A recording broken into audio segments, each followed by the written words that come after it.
This Chargers defense so far this year, when it's goal to go, they've been absolutely outstanding in stopping offenses from being able to score touchdowns. And a lot of it has to do with that last play of what we just saw. Their open field tackling and the way they attack you on offense. Tua on third down. Plenty of time. Tua wide open end zone. Touchdown! It's Waller!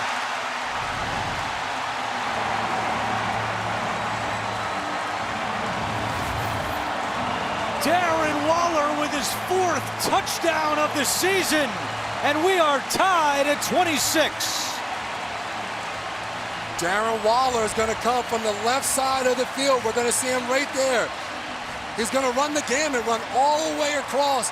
And we talked about Tua not being a scrambler, and Andrew, you said it, but he's really good at buying time in the pocket, and he finds his guy. And the crossing receiver complimented him and took 2 defenders out of that territory and left it wide open for Waller. Now the critical extra point by Patterson, and it is good.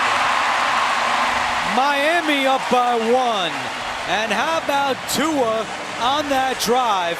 8 for 8 for 57 yards. And one of the big questions that people ask around the league, can Tua Tagovailoa elevate a team when you absolutely have to have it? And to your point, right there, those numbers on a drive that they had to have it, he was almost perfect. The drive there and the drive before. There was a lull there in this second half where we kind of looked at each other, CD, and said, hey, this one looks like it's on the cusp of being over. And this offense responded to it, making throw after throw. And then a guy that's been quiet all afternoon, 1 catch before it, Darren Waller, down by the red zone. That's where he's been making plays in his first 2 games back. A bigger target that Tua knows, I just have to put in his vicinity and he can come down with it. Remember, the Chargers have one of the best kickers in the NFL in Cameron Dicker. Can Justin Herbert get him into field goal range? Here's Nyheim Hines on the return. Hines across the 30, still going, and Hines with a great return. Just what the Chargers needed with 39 seconds on the clock. Hines takes it back 40 yards. And this is going to be very interesting because all game long, Greg Roman, the offense coordinator of the Chargers, has done a really nice job of protecting his offensive line. But this might be a situation where you can't protect the offensive line. Where this is where the Dolphins pass rushers might get the one-on-ones they haven't had all game long. Chop Robinson, Jalen Phillips, and Bradley Chubb all in the game right now. They need about 16 to 18 yards. Herbert, pressure coming, throws, and it's incomplete. And Herbert with a miracle just to get rid of that ball and not take the sack. He is a lot stronger than what people understand. 6'6", he's got to pack about 240 on that frame. And right there, that should be a sack. And he finds enough effort to get rid of the football and save the yardage in the play. You said it, Charles. Zach Sealer, along with these 3 defensive ends that are all on the field right now. They're running stunts up front. They're going to make it extremely challenging to be blocked, and they're going to have to play man-to-man on the back end. Pressure coming again. Herbert in trouble. Herbert keeps it alive. Completes it to McConkey, who stops on a dime.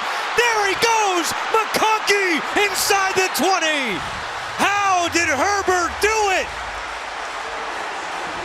42 yards. Andrew, you asked how he did it. Look at the strength of Herbert to shake off Phillips. And then you know what else did it? The lad did it. Look at that move inside, understanding, and what a great job downfield by Hassan Haskins to not clip or block in the back. Essentially, he screened off a defender to save a penalty. And now the Chargers so well within field goal range, just line it up where Cameron Dicker wants it. Vidal up the middle, runs right into Jordan Phillips.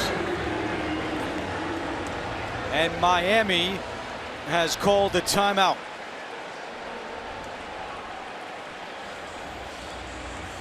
Cameron Dicker already with 1 game-winning field goal this year. It was back in week 3 against the Broncos, 43 yards. And And that improved the Chargers to 3-0.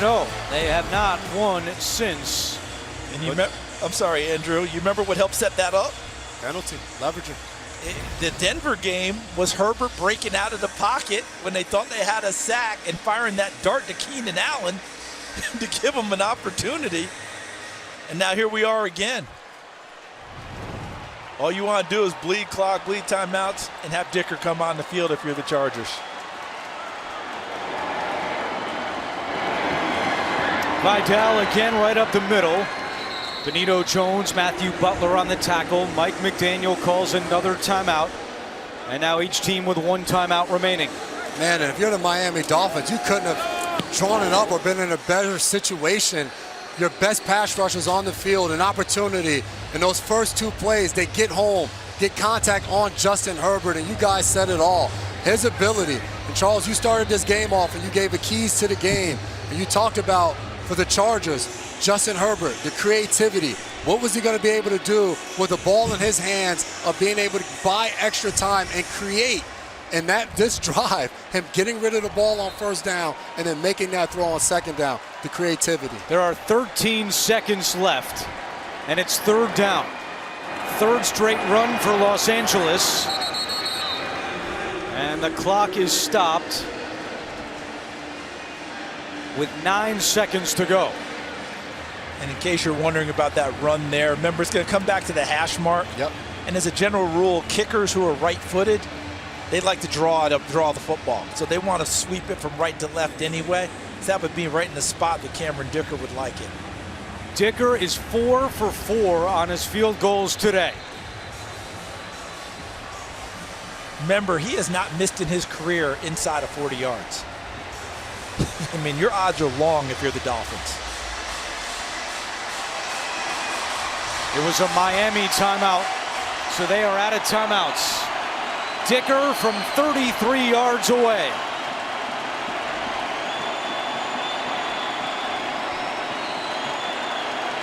Out of the hold of J.K. Scott.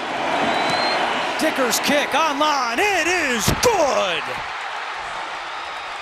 And the Chargers regain the lead with just 5 seconds left. 6th lead change today. And the play by Justin Herbert and Ladd McConkey instrumental on this drive. What a job by J.K. Scott. Snap was a little behind him, but he got it down in time for Dicker.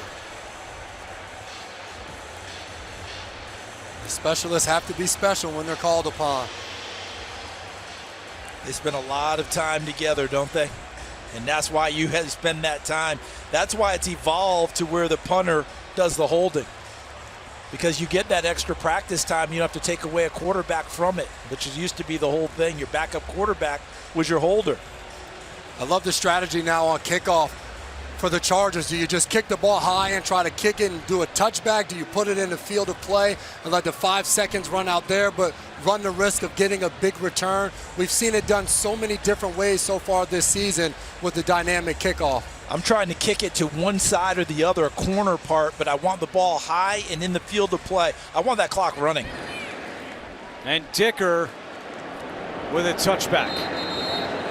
So no time comes off the clock. No timeouts for Miami. And Jason, you know it. There has been a Miami miracle on this field before. Have to point it out. And now the Dolphins need another. Down by 2, in danger of falling to 1-5. Andrew, I thought our relationship was growing until you reminded me of that facts. play. I love it. Man, just dropped the big elbow on you right down the stretch.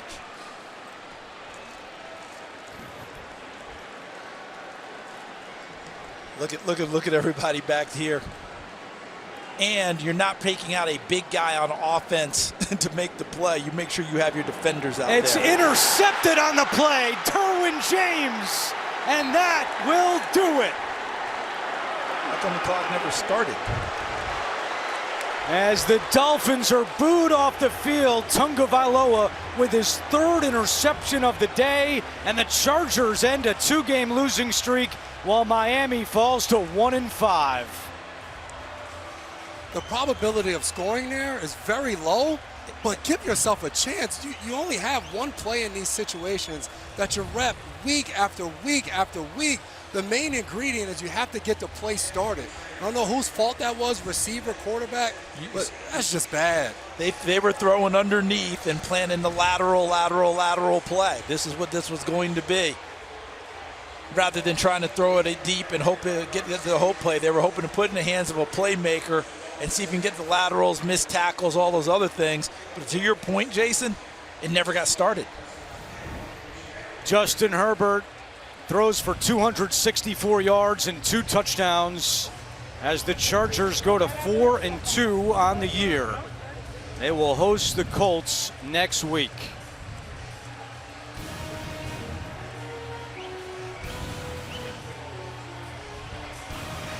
So for Jason McCourty, Charles Davis, AJ Ross, our entire crew, this is Andrew Catalan saying so long from Miami, where the Chargers win 29-27. Now we take you to bonus coverage between the Patriots and the Saints.